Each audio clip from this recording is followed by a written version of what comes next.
Medical Dilemma. Back to Medical Dilemma. We'd like to say thank you to our major sponsors, St. Clair's Medical Center and LifeQuest Training and Consultancy Corporation. Now, joining me for the second segment of this show are my co-hosts, Attorney Sara Suguitan, okay, and Father Jerry Manlangit, okay, and of course, Attorney Dr. Teresita Sanchez. Okay. Now, off the air, we were talking about whether there are professions that are more prone to getting heart attacks. Oo nga, I'm interested, Doctor, kasi as a question. lawyer, I've had many professors and also colleagues who have had heart attacks. Right. So, are we the most prone to heart attacks, or are there other So professions? profession, Yes. professions. Professions. Yes, that should be a good topic for research. Unfortunately, I don't think we have any data showing which particular career or subspecialty would be more prone to heart attacks.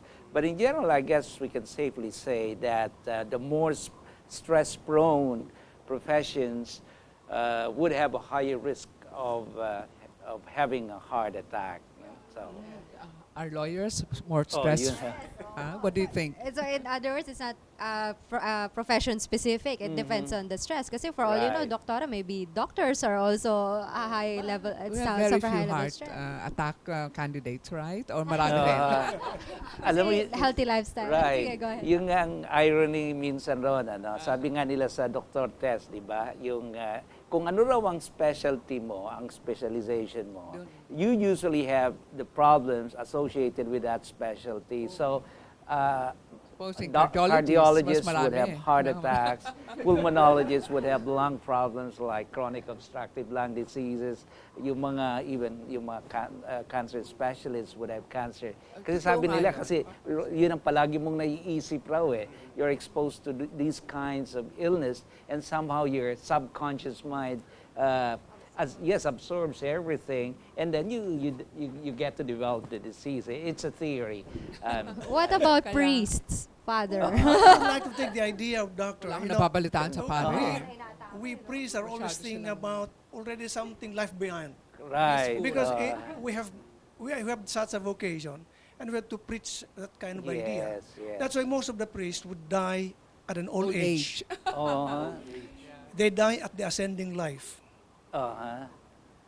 And also because, although it's also stressful, we know how to calm down. We go to the chapel, just calm down. Uh-huh. We try to pray. Yes. After which, we go out as if nothing happened.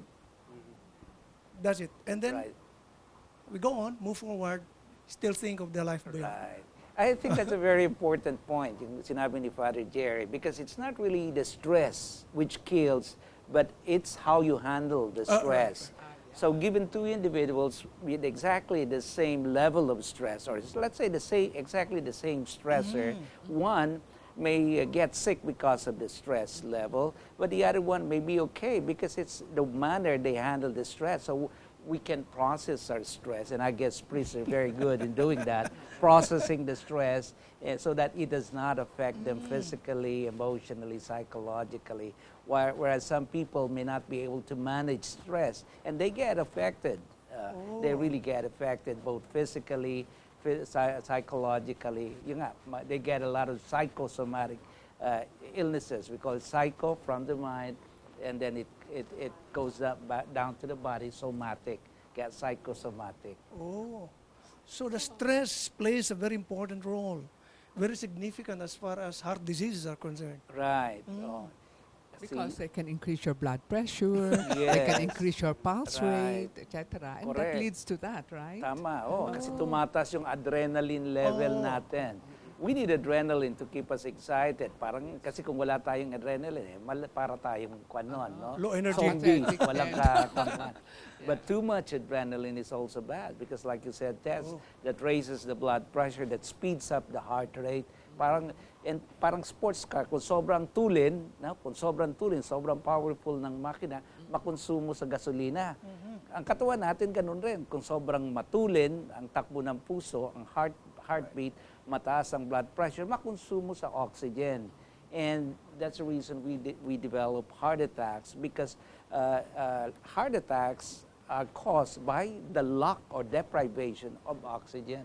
If we use up our oxygen stores in the body, our oxygen level, and the arteries are not enough to supply us with the needed nutrients and oxygen through the circulation, then we develop ischemia, meaning a lack of oxygen. And if it gets worse and worse, then we develop a heart attack. Are there studies that show that the younger generation are more tolerable? Are they more adjusted to stress rather than the older ones, or it doesn't follow? Yes, It right. doesn't really It doesn't follow. In fact, my personal, my perception and my belief is that the more mature one is, and yun na nga, depende sa character, kasi character comes with maturity. No? Yung one with a deeper, deeply set values, character, that these enable one to handle stress. Kasi hindi na siya impulsive, mga maliit na bagay, napapalampas na niya. One becomes more tolerant as one ages. So I would tend to believe that as the more senior ones are able to handle stress better than the younger ones. Is heart disease something that suddenly comes, or is it a gradual thing that builds up as we age? Yes. We call this acute, yung bigla ang development. Chronic, yun ang tinatawag na long-standing, long-term yan, matagalan, very slow, insidious process. There are mga acute conditions, like, for example, there are some viruses which can also attack the heart. No? So you can have swelling of the heart. We call that myocarditis. So that's acute, no? And we can have that in perfectly healthy individuals, even athletes. They develop a severe viral infection, no? That can attack the heart. That can cause enlargement of the heart, and the heart can fail. So acute yan, bigla lang. But most cases of heart problems are chronic. Now, these are insidious processes, mainly caused by the narrowing of the arteries. We call atherosclerosis. Atherosclerosis, so narrowing, para bang just imagine a water pipe na slowly kinakalawang hanggang sa magbara na siya. No? So that is a process of atherosclerosis. And contrary to the impression or perception of many people, actually atherosclerosis starts from childhood. Kaya kahit bata pa, may simula na yung atherosclerosis. Kaya dapat hindi natin sanayin yung, minsan we have this impression, bata ka pa naman, kumain ka ng lahat ng lechon, matataba. Bata ka pa, hindi ka pa magkakasakit sa puso. On the contrary, and I guess that's the reason why we're having younger and younger people develop heart attacks these days, because the truth is, on the first decade, yung first decade of life, nagsisimula na yan. Unti-unti. Second decade, when one is in his or her teens, lumalala na yan. When one is in her 20s, palala na palala. And in the 30s, palala. And until one really develops serious atherosclerosis, talagang barado na. Shut down na yung What would usually cause circulation. this atherosclerosis? Yes. What are the causes? Foods, diet, Yes. one. Yes, yung sabi nga ni Tess, no? Multifactorial yan eh. We cannot Smoking. implicate one, we cannot implicate one factor. Kaya we have multifactorial risk factors. So smoking is still number one. So high blood pressure, high cholesterol levels, diabetes, katabaan, obesity, and of course, yung nga binanggit na natin, stress level. Sometimes ito yung mga modifiable. May mga non-modifiable risk factors. There's nothing we can do about that. Heredity, genes, no? Hindi natin pwedeng piliin kung sino magulang natin. So kung anong minana nating genes sa magulang natin, dala-dala na natin yon, no? Hanggang sa pagkamatay natin. So we cannot modify that anymore. Of course, aging, as we age, because it's an aging process, no? Yung atherosclerosis. As we age, mas lumalala rin yung atherosclerosis, no? Kahit na anong pampaganda natin, no? Maring bumabata ang ating ang ating skin, no? Our looks, physical looks may look younger than our biological age, but yung ating vascular age, yung age ng ating arteries, it Shows will the real remain the age. same. But what Talagang kwan yan. And there's nothing we can do about that. No? Pero Doc, uso ngayon yung stem cell, sabi nila, no? Yes. Will that also improve the vascular system natin, yung mga blood vessels natin, or what? What do you Yes. think? It will help? Alam mo, Little known yung- pa. ayoko sanang i-discuss yan kasi marami sa ating mga kasamahan, they practice that. Although hindi, Right. kasi hindi, parang naging fad na. There was a time. Right. And I Buti na think nga it lang, hindi get na cheaper. kasing kwan ngayon, no? Dati, parang naging fad na yan, no?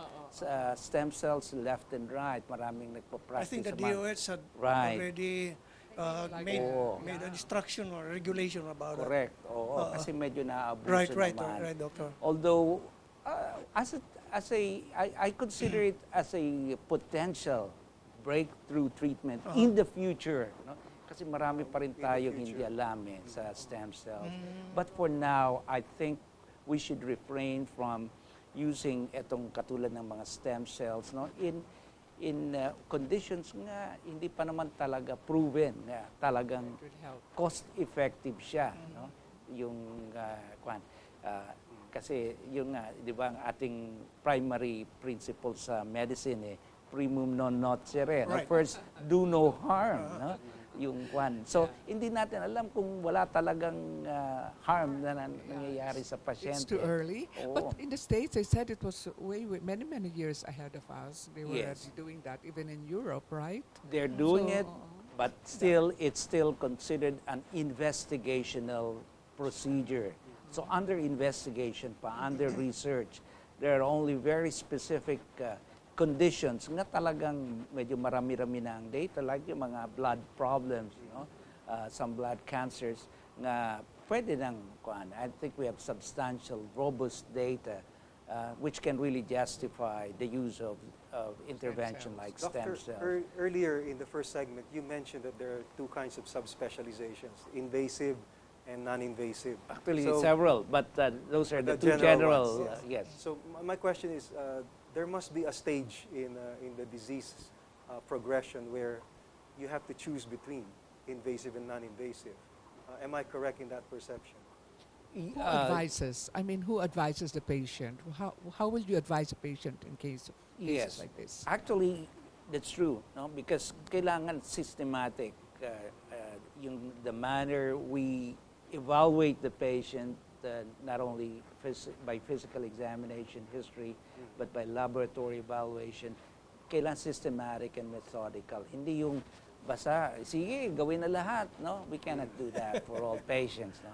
Napakamahal, no? Napakamahal. It's not fair to the patient. Hindi naman nila talaga kailangan. So, we do it systematically. Depende siyempre kung ano yung urgency of the problem.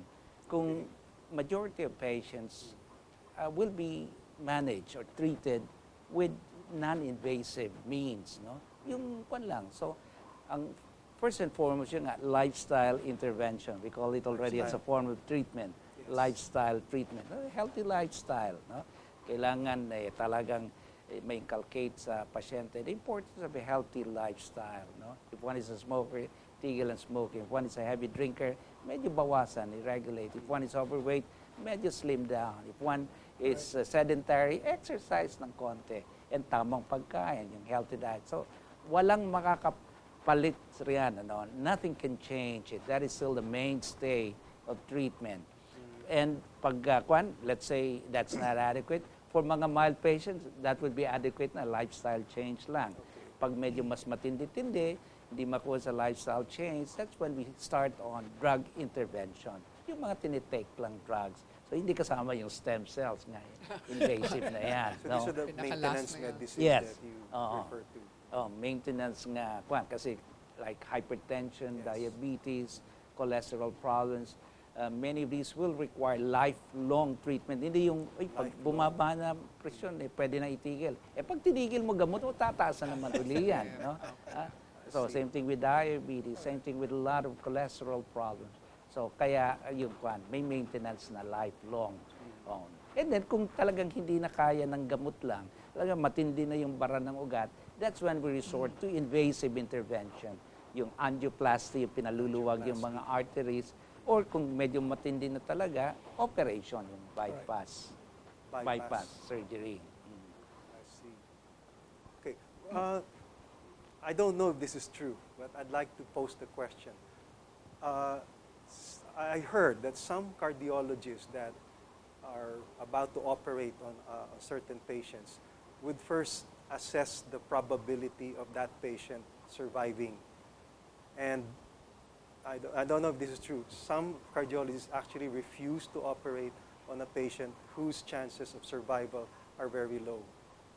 I suppose so, right? Yes, I think it's rational. Well, firstly, the cardiologist does not operate. It's a cardiovascular surgeon well, who whoever does. is going to but do the the cardiologist operation, is part of the team. Yes. But secondly, I think it's just proper and it's just fair to the patient. Kasi ooperahan mo pasyente, imbis na humaba-haba ang buhay niya, baka sa lamesa pa lang, sa operating room pa lang, mamatay na ang pasyente, gagasta ng pagkalaki-laki yung pasyente, wala rin naman nangyari, napadali pa. So the patient has to be properly advised about his or her chances of surviving the operation. Kung minimal naman ang kwan, wag na lang, gamot na lang, no? Like operating a patient with severe congestive heart failure. So we defer, at least at the least we postpone the procedure, palakasin muna yung puso ng pasyente. Pag lumakas, well and good, we can decide to operate. Pag hindi na talaga lumalakas, talagang we call it refractory heart failure, ayaw na talagang mag-improve, mahirap ng kwanan yun. No? Yeah. So there is a medical explanation Yes. to that practice. Yes. It's not an unethical No, I don't think it's unethical. Unethical yung pag hindi mo inoperahan kasi walang perang pambayad yung pasyente, no? But if yung kwan, sabi nga natin primum non nocere, ba't natin ooperahan kung alam natin na baka sa lamesa pa lang mamamatay na? Old age, severe Of old course, there is age. also Yes, an Father. ethical duty on the part of the physicians that if they know if the risk is too high, well, probably we can postpone a little bit and try to assess everything about the survival of this person, no? Because, well, we should always be persons characterized by our unfolding of the value of human life. Wag na mataas na nating i-risk just because it's already there. Well, Okay. Well, we'll have to take another break at this time. We'll be right back after a few words from our sponsors.